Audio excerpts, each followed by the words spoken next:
کیا ہو اگر ہمارے نیند کی آغوش میں دیکھی گئی دنیا ہماری اس جاگتی ہوئی یعنی اس ٹھوس محسوس ہونے والی دنیا سے زیادہ حقیقی ہو؟ یہ واقعی ایک بہت گہرا سوال ہے۔ بالکل، مطلب کیا خواب محض انسانی دماغ کا کوئی بے ترتیب کھیل ہے، دن بھر کی تھکن کا کچرا، یا پھر کسی دوسری نامعلوم اور پر اسرار دنیا سے آنے والے خاموش پیغامات؟ ذرا تصور کریں، جب آپ کا مادی جسم بستر پر بے حس و حرکت پڑا ہوتا ہے تو کیا آپ کا باطن یعنی آپ کی روح کسی ایسی کائنات کا سفر کر رہی ہوتی ہے جس کے راز ہم جاگتی آنکھوں سے کبھی نہیں دیکھ سکتے؟ یہ ایک ایسا پراسرار سوال ہے جس نے انسانی تاریخ کے آغاز سے لے کر آج تک بڑے بڑے مفکرین اور سائنسدانوں کو ایک گہری حیرت میں مبتلا رکھا ہے۔ نیند کا وہ تاریک سمندر جس میں ہم ہر رات ڈوبتے ہیں، حقیقت میں ایک بہت بڑی اور اندیکھی دنیا کا دروازہ ہے۔ بالکل صحیح۔ اور یہ دروازہ ایسے حقائق کی طرف کھلتا ہے جنہیں سمجھنا ہماری عام مادی عقل کے لیے اکثر ناممکن ہو جاتا ہے۔ ہم روزانہ اس دنیا میں داخل ہوتے ہیں، لیکن بدقسمتی سے وہاں سے لائے گئے پیغامات کو صبح ہوتے ہی فراموش کر دیتے ہیں۔ اور میرے خیال میں آج کے اس گہرے مطالعے کا بنیادی مقصد بھی یہی ہے۔ آج کی اس نشریات میں ہم خوابوں کی اسی پر اسرار دنیا اور ان کی تعبیر کے قدیم علم کا ایک طویل، گہرا اور سنسنی خیز تحقیقی سفر طے کریں گے۔ ہاں، یہ بہت ضروری سفر ہے۔ آج ہم جن حقائق کا جائزہ لے رہے ہیں ان میں جدید سائنسی دریافتیں، تاریخ کے حیران کن واقعات اور بالخصوص روحانیت اور خوابوں کی تعبیر کے حوالے سے ایک انتہائی مستند حوالہ شامل ہے، یعنی ابن سیرینز ڈکشنری آف ڈریمز۔ جی بالکل۔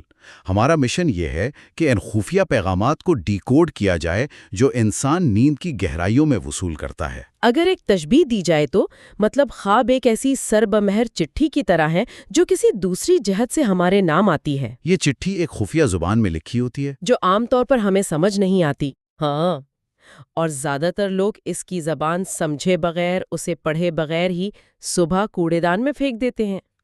آئیے آج اس پر اسرار چٹھی کی مہر کو کھولتے ہیں۔ اچھا، اس سرو مہر چٹھی کو کھولنے سے پہلے ہمیں یہ سمجھنا ہوگا کہ خوابوں کی اصل طاقت کیا ہے۔ ہم اکثر ان چیزوں کو صرف روحانیت یا کہہ لیں کہ تصوف تک محدود کر دیتے ہیں، لیکن اگر ہم تاریخ اور سائنس کے اوراق پلٹیں تو واقعی رونگٹے کھڑے کر دینے والے انکشافات ہوتے ہیں۔ تو کیا واقعی خوابوں کا سائنس سے کوئی تعلق ہے؟ ارے بالکل!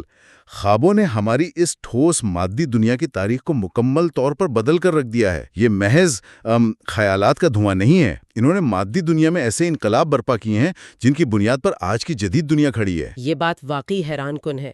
ہم نے ان سائنسی پہیلیوں کا مطالعہ کیا ہے اور خواب جدید سائنس کے لیے ایک بہت بڑا معمہ ہے۔ مثال کے طور پر دنیا کا مشہور ترین ناول فرینکنسٹائن۔ ہاں، میری شیلی کا ناول۔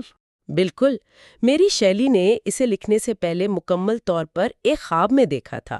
اس نے وہ خوفناک منظر اپنی نیند میں جیا اور جاگ کر اسے صفحات پر اتار دیا۔ لیکن بات صرف کہانیوں تک محدود نہیں ہے۔ نیلز بوہر کا نام کون نہیں جانتا؟ کوانٹم فزکس والے۔ جی ہاں، انہوں نے کوانٹم فزکس کا وہ سٹرکچر، وہ ایٹمی ماڈل جس نے جدید سائنس کی بنیاد رکھی، خواب ہی میں دریافت کیا تھا۔ اور صرف یہی نہیں، ہماری روزمرہ زندگی میں استعمال ہونے والی سلائی مشین کی ایجاد بھی ایک خواب کی محرون منت ہے۔ اچھا، سلائی مشین بھی؟ یہ میں نہیں جانتی تھی۔ جی ہاں، الیاس ہووے برسوں سے سلائی مشین کی سوئی کا ڈیزائن بنانے میں ناکام ہو رہا تھا۔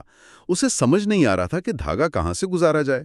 پھر ایک رات اس نے خواب دیکھا کہ کچھ جنگلی وحشی اسے مارنے کے لیے بھالے لے کر اس کی طرف آ رہے ہیں، اور ان بھالوں کی نوک پر ایک سوراخ ہے۔ اوہ، کیا بات ہے! ہاں، جاگتے ہی اسے جواب مل گیا کہ سوئی کا سوراخ اوپر کی بجائے بالکل نوک پر ہونا چاہیے۔ اور پھر سب سے بڑی سائنسی دریافت، مطلب مینڈلیف کا کیمسٹری کا پیریوڈک ٹیبل، برسوں کی محنت کے باوجود وہ عناصر کو ترتیب نہیں دے پا رہا تھا۔ یہ تو سائنس کی تاریخ کا ایک بہت بڑا واقعہ ہے۔ بالکل۔ مینڈلیف کا اپنا اعتراف ہے کہ ایک رات تھک کر سونے کے بعد خواب میں تمام کیمیکل عناصر اس کی آنکھوں کے سامنے آئے اور انہوں نے خود کو اپنے ایٹمی وزن کے حساب سے ایک ترتیب میں کھڑا کر لیا۔ اس نے جاگ کر فوری طور پر اسے کاغذ پر منتقل کر دیا۔ یہیں پر میرے ذہن میں ایک بہت بڑا سوال پیدا ہوتا ہے۔ میں اس مادی نظریے پر تھوڑا سا تجزیہ بلکہ سوار اٹھانا چاہوں گی۔ جو کہتا ہے کہ خواب محض ہمارے تھکے ہوئے دماغ کا کچرا ہیں۔ یعنی رینڈم برین مس فائرنگز۔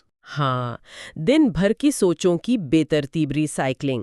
اگر یہ صرف دماغ کی بے ترتیب حرکت ہے تو ایک سویا ہوا دماغ کیمسٹری کا پیریوڈک ٹیبل کیسے بنا سکتا ہے؟ ایک سویا ہوا دماغ کوانٹم فزکس کا وہ ماڈل کیسے تخلیق کر سکتا ہے جس پر جاگتے ہوئے دنیا کے ذہین ترین سائنسدان الجھے ہوئے تھے؟